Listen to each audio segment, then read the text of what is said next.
Fil-katekiżi tagħna llum eżistija xtaqt li nirriflettu flimkien fuq silta mill-Vanġelu li hija meħuda mill-Evanġelju skont San Mattew, kapitlu 8 minn verus 23 sa vers 27. Il-kelma tal-Alla tgħidilna hekk. Ġesu tala fuq dajsa u d-dixxipli marru warajh. U qamet taqliba kbira fuq il-baħar. Hekk li l-mewġ beda jgħatti d-dajsa, iżda hu kien rieqed. Id-dixxipli resqu fuqu, għajmuh u qalulu, salvana mulej se nintilfu. U qalilhom, dan il-biża' kollu għalfejn hija nista' fidi ċkejkna. Imbagħad qam ordna lill-irjieħ u lill-baħar u waqgħet kalma kbira. Dawk staġbu u bdew jgħidu dan xi bniedem hu bissa l-irjieħ u l-baħar jisimgħu minnu. Din il-kelma eżistijaj, żgur li aħna smajnija diversi drabi u dis il-ħadd, smajna xi tok fuqha, smajna xi priedka x'imkien, xi riflessjoni. Hija kelma però li tibqa' tiġi għandna dejjem b'mod ġdid skont iċ-ċirkostanzi tal-mixja tagħna. Hekk llum nitolbu lill-Ispirtu Santu li hu l-awtur tal-kelma tal-Alla. Il-kelma tal-Alla ma ninsewx hija il-kelma ta' Alla f'kitbet il-bniedem, però huwa l-Ispirtu Santu li nebbaħa, huwa l-Ispirtu Santu allura li tanka ifissirha flimkien mal-Knisja. Hekk intolbuk Spirtu Qaddis tal-Alla, iftilna qalbna l din il-kelma, fissirilna inti f'dan il-mument, daħħalna fiha u għajna namlu din l-esperjenza. Ek l-ewwel ħaġa eżistijaj illi nixtaqt naqa' fuqha hija din l-imbirka dajsa. Id-dajsa eżistijaj fil-Vanġeli tissemma diversi drabi. Ovvjament għaliex il-kuntest illi fih Ġesu jażel l-apostli uħud minnhom mhux kollha, uħud minnhom kienu sajjieda. U allura d-dajsa ħanidu hekk kienet lodda parti mill-lodda tax-xogħol, flimkien ma' xbiek, id-dajsa kienet importanti. L-apostli uħud minnhom eżistijaj l-ewwel erba' nafu li Ġesu sejħilhom waqt li kienu qegħdin max-xatt tal-baħar. Asfut fil-Vanġeli u ma' hekk li jagħtuna din id-diskrizzjoni ta' rakkont kienu qegħdin proprju madwar id-dajsa. Biex ngħidlek id-dajsa hekk għal Ġesu mela kienet dak il-post illi madwaru sejjaħ l-apostli, mela d-dajsa kellha tfakkar lill-apostli fis-sejħa tagħhom. Għalqas uħud minnhom id-dajsa kienet il-post illi jiftakru li madwar id-dajsa Ġesu sejħilhom. F'mument ieħor Ġesu anka juża d-dajsa biex jinqata' ftit minn man-nies biex ikun jista' jkun il-bot minnhom għax ir-rossa kienet kbira, il-folla, u allura seta' jkun ftit il-bot minnhom, però fl-istess ħin kienet il-post li minnu il-kelma setet tasal iktar. Jiena b'xi mod jekk id-dajsa f'dal-kuntest inħobb inqisha mal-medja, mat-televiġjon, mal-internet, mar-radju, fejn b'xi mod qegħdin ftit il-bot minn man-nies anke bħalissa jienet ftit il-bot minnkom, però qiegħed ħafna aktar qrib tagħkom. Il-kelma tista' telħaq ħafna aktar nies permezz ta' hekk. U allura d-dajsa hija wkoll mhux biss il-mument tal-apostli tas-sejħat tagħhom, però d-dajsa ssir anke il-mument għall-apostli tal-evanġelizzazzjoni, strument li Ġesu jinqeda anke biha sabiex jevanġelizza. Nistgħu ngħidu li d-dajsa mis-sejħa issir lodda biex tevanġelizza. Odda waħda mhix l-unika. Allura anke l-apostli jekk id-dajsa kellha tfakkarhom dan il-mument li Kristu qed juża xi ħaġa li hija tagħhom id-dajsa biex jevanġelizza. Id-dajsa ċertament kienet ukoll f'mumenti oħrajn fil-Vanġielu naraw kienet il-mezz ta' trasport, ovvju, illi Ġesu ġieli juża biex jaqsam min-naħa għall-oħra tal-Galilija, pereżempju, tal-Baħar tal-Galilija.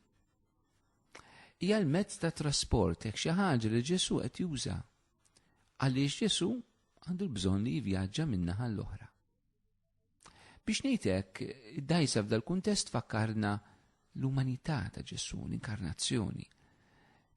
Alla li sar bniedem għandu bżonn mezz biex jiġi trasportat, Alla m'għandu bżonn l-ebda mezz ta' trasport, imma fl-umanità tiegħu għandu bżonn dan il-mezz ta' trasport. Allura d-dajsa biex ngħidlek, mela mhix biss il-moment tas-sejħa, mhix biss il-moment evanġelizzattiv, imma tfakkarna il-fatt li Alla huwa bniedem, għandu bżonn mezz ta' trasport. Alla huwa daqshekk qrib tagħna, Alla li jaqsam l-istess xorti tagħna l-bnedmin. U proprju f'dal kuntest li nixtieqek inħarsu allura anka din ir-realtà tassa ta' mument ieħor tad-dajsa kif inhi deskritta fil-Vanġelu tal-lum.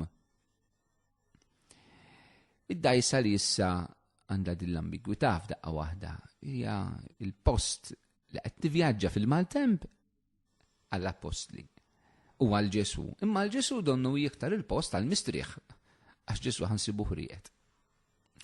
Din id-dajsa eżistijaj kif nistu naraw, nistu faċilment inqabluhom mal-ħajja tagħna ta' dawn l-aspetti. Il-ħajja tagħna li fiha nsibu diversi momenti li Ġesu sejħinna, diversi momenti għalhekk allura li nistu nesperjenzaw.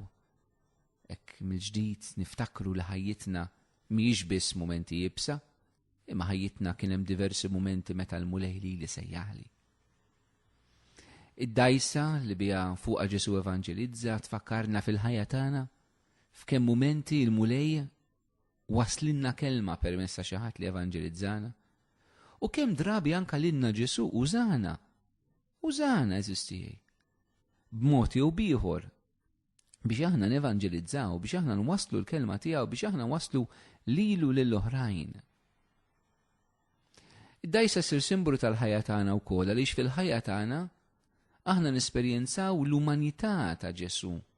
Ġesu li kif jgħidilna l-prologu, ġifieri l-bidu tal-Vanġelu ta' San Ġwan, ġie għammar fostna, waqqaf it-tinda tiegħu fostna u ġie għammar fostna l-bnedmin. L-inkarnazzjoni ta' Ġesu.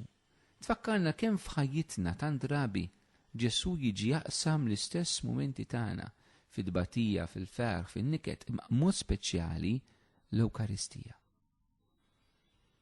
Ħajjitna hija dajsa li tgħin il-Ġesu jivvjaġġa lum il-ġurnata. Meta aħna nirċievu l-Ġesu eżisti fl-Ewkaristija u jagħtina lilu nnifsu, però anke hu jieħu lilna nfusna, aħna nsiru għajnejh f'din id-dinja. Aħna nsiru qalbu, aħna nsiru moħħu, aħna nsiru ġismu, aħna nsiru fommu, aħna nsiru widnejh, aħna nsiru riġlejh. Fl-Ewkaristija eżisti Ġesu biex ngħidlek ikompli jgħix l-inkarnazzjoni tiegħu ġewwa fina. Jaqadna ħaġa waħda miegħu, lilna jagħtina dak li hu tiegħu u minna jieħu dak li hu tagħna. Allura d-dajsa anke dan il-mument eżisti tal-inkarnazzjoni fil-ħajja tagħna. Din id-dajsa nistgħu wkoll allura noħdu għassa fuq livell ieħor mela l-ewwel livell rajnija x'kienet tfisser għall-Ġesu għall-Apostli. It-tieni livell il-ħajja tagħna, it-tielet livell hija l-Knisja. Il-Knisja. Il-Knisja eżisti li hija simbolizzata wkoll f'din id-dajsa, nistgħu narawha hekk. U l-ewwel livell huwa s-sejħat li rajna li Ġesu għamel madwar id-dajsa. Il-Knisja li wkoll għandha s-sejħat tagħha mill-mulej Ġesu. Ġesu li jsejjaħ il-Knisja f'diversi momenti. Sejħilha biex tikkonverti, sejħilha biex tiġġedded, sejħilha biex tkun l-arusa maħbuba tiegħu. Il-Knisja li aħna li kompli isejħinna biex inkunu qaddisin u bla teba fl-imħabba. Il-mulej li kompli jsejjaħ il-Knisja f'ċirkustanzi differenti fl-istorja sabiex tkun tweġiba aktar kredibbli u relevanti tiegħu. Il-Knisja li kontinwament tisma' s-sejħa ta' Ġesu minn ġewwa. Dan Kristu li qed isejjaħ. Il-Knisja li mhux biss tisma' l-karba tad-dinja, imma tisma' l-karba ta' Kristu ġewwa fiha. Tisma' is-sejħat li Ġesu qed jagħmel lill-Knisja llum. Biex ngħidu kull komunità tgħid imma l-mulej illum għaliex qed isejjaħni. Komunità tal-parroċċja, l-komunità tal-reliġjużi, il-komunità tal-lajċi, il-Knisja f'Malta, il-Knisja Universali. x'qed isejjaħ il-mulej. Għal xi qed isejħilna bħalissa. Imbagħad rajna li għad-dajsa kienet anke l-mument tal-evanġelizzazzjoni għal Kristu, rajna ħajjitna, però anke l-Knisja kontinwament tkun il-post, il-lok fejn Ġesu jibqa' jxanler il-kelma tiegħu. Ġesu nnifsu jevanġelizza flimkien magħna. Flimkien magħna. Hekk jalaq l-Evanġelu ta' San Mark kapitlu 16 li l-Apostli marru jippirtkaw u Ġesu kien iwettaq il-kelma tagħhom bil-mirakli li kienu jsiru. Mela l-evanġelizzazzjoni hija aħna u Ġesu flimkien. Mhux aħna biss, mhux Ġesu biss, imma aħna u Ġesu flimkien. Allura eżisti jridu anke naftakru din id-dajsa f'dan il-mument illum Ġesu x'evanġelizzazzjoni qed jitlob minna bħala Knisja. Liema areas aħna msejħin biex nevanġelizzaw li forsi s'issa traskurajnihom. X'iridu nibdlu fina nfusna biex inkunu Knisja dejjem aktar lesta li tevanġelizza. Kif iridu nirranġaw il-prijoritajiet tagħna biex l-evanġelizzazzjoni tas-sew tkun prijorità fil-ħidma tal-parroċċa. Jekk l-evanġelizzazzjoni tkun eżisti nagħmlu li nagħmlu dejjem minna. Namlu kollox u mbagħad jekk jifdlilna xi ħaġa nevanġelizzaw, inkunu tlifna l-iskop għaliex neżistu bħala Knisja. Il-Papa Pawlu VI fil-1975 f'Evanġelju Nunzjandi jgħidilna ċar il-Knisja teżisti biex tevanġelizza. Din id-dajsa għandha skop evanġelizzattiv.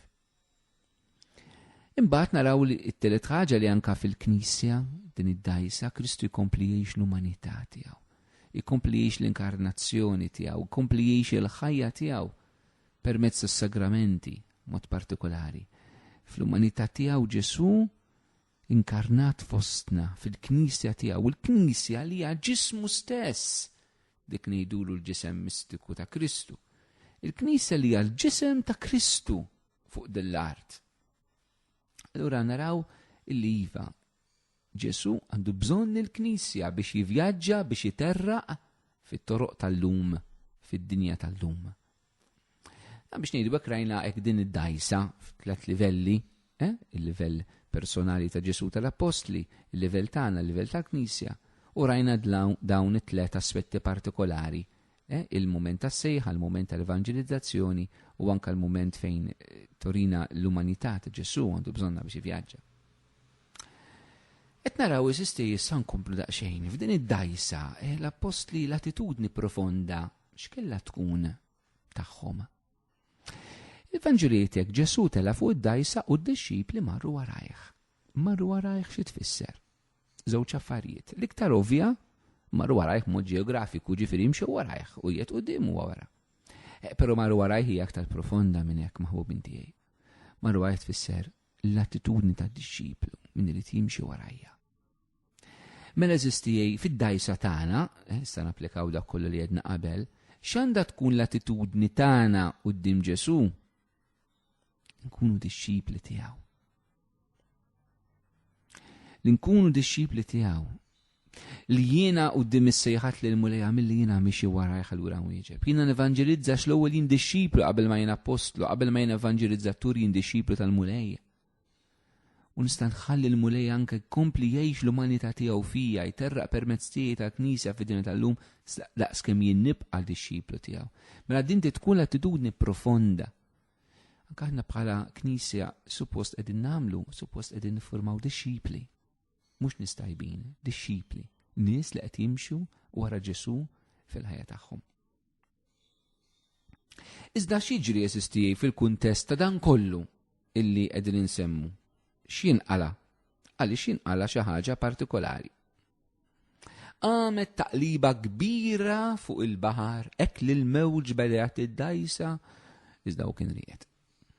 Mela li tqum taqliba kbira fil-baħar mhux speċjali tal-Galilea ma kienx xejn partikolari eżisti kienet ħaġa li kienu mdorrijin li tiġri mhux speċjali xi hemmhekk jintaqgħu tliet kurrenti ta' arja li meta jintaqgħu flimkien tqum din il-maltempata li hija normali fil-baħar tal-Galilea li ssir. U din kienet taqliba kbira jgħidilna fuq il-baħar, il-mewġ beda jgħat id-dajsa. Aħna eżistijaj, minkejja li għandna l-Ġesu magħna fid-dajsa, ma tfissirx li mista jkollna l-maltempati fil-ħajja. Ġesu mhuwiex lucky charm. Mhux lucky charm illi żommu fuqek u ma jiġrilek xejn. Ġesu di qatt ma wedna. Ġesu mhux laki ċarm fil-Knisja, il-Knisja tigranfa ma' Kristu, allura Knisja mhux jiġi għal ebda maltempata.